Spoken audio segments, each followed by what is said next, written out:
Hi guys, Shopper back once again with another mint in box. And today we're going to be looking at another of the legendary series Fortnite figures from Jazwares.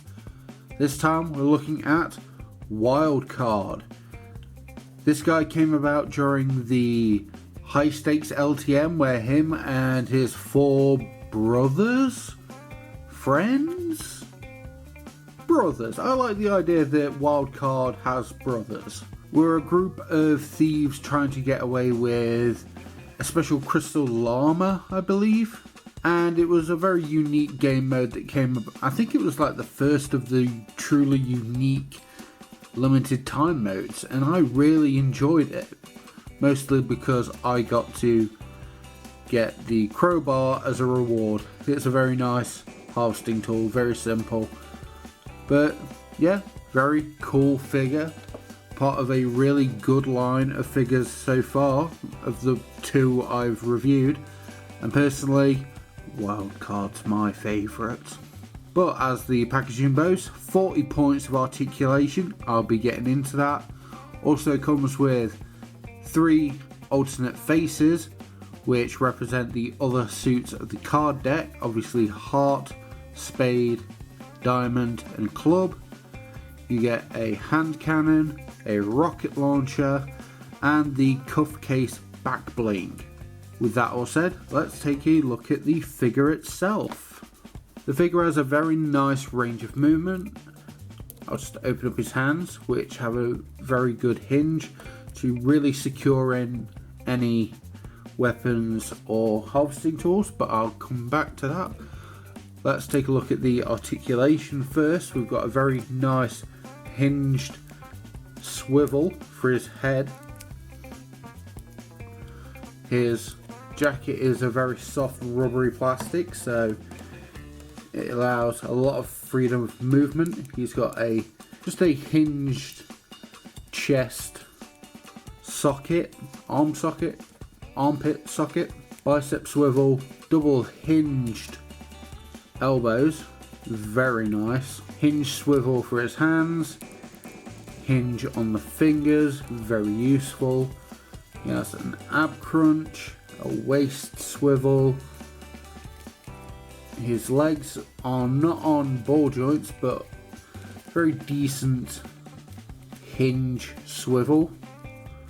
Got a thigh swivel, double jointed knee, a shin swivel, and I think the only real ball jointed section, which is his feet, and a very deep toe hinge. Put it all together and you have a very spindly, very articulated figure indeed. Just as a size comparison, let's put him next to Lightning Collection White Tiger Ranger from Hasbro, and they're of a comparable size. Obviously these are going for a more suit actor realistic aesthetic, and these are going for cartoon nonsense. And of course his proportions are a little more ganglier, but they are of relatively equal height, putting them on par with the likes of Marvel Legends, Lightning Collection, that kind of thing.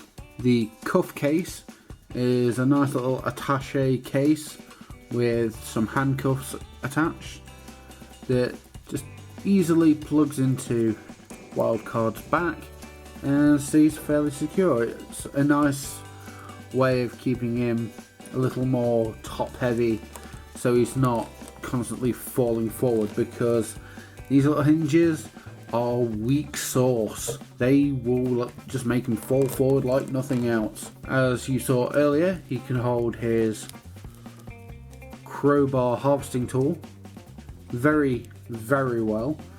It's probably the best thing he has a secure hold of, which is great. I think the next best one would be the hand cannon, because his fingers can actually fold into the trigger notch there, and looks pretty good. The rocket launcher isn't the best because it just doesn't really fit anywhere easily. It's very unwieldy. His hands don't hold it especially well.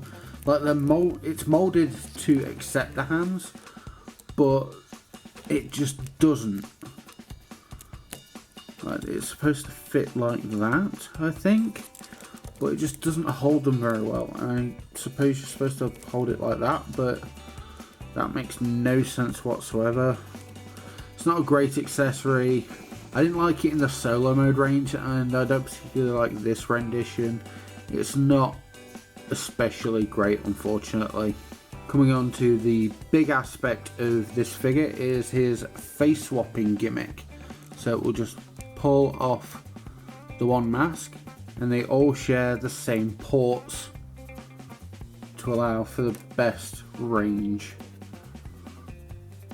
of compatibility. I believe the Rabbit Raider ones also share this little port system, so you could probably get them on the go as well. Would probably look a bit weird, like it's Jason hockey mask and then just a regular man's face, but I think Club looks pretty good. I always like Club because it's the most uniform. Like the asymmetrical ones are cool, but there's something in the way that Club looks that captures it very nicely. Spade looks especially cool because of the black and white contrast. And finally, we'll throw on Shine On, You Crazy Diamond. Diamond's got a good look to it as well. But yeah, it's very easy to just pop off the masks and then replace it with another one. And that way you can have your preferred version of Wildcard sitting on your shelf. I think Wildcard is an amazing figure to really represent what the Legendary series is going for, because it's a very simple design. It's got a whole mess of articulation. It's got some really cool face swaps, and it's got some of the cooler accessories. So I think this is probably my favourite of the Legend series that I've played with, though I haven't got my hands on either the Enforcer or the Visitor, and those are two of my favourite skins. So if I can pick them up at some point, I may very well change my mind. But as of now, Wildcard is definitely my big favourite. You can pick up Wildcard and any other Legendary series figure for £19.99 from most good retailers, and I think that's a fair price because you're getting a really articulated figure with a lot of accessories and some really good details. This is for the collectors, and I can highly recommend it on that front. As always, I've been Sharpo. This has been the Fortnite Legendary Series Wildcard figure from Jazwares, and I'll catch you guys next time for another Mint in Box.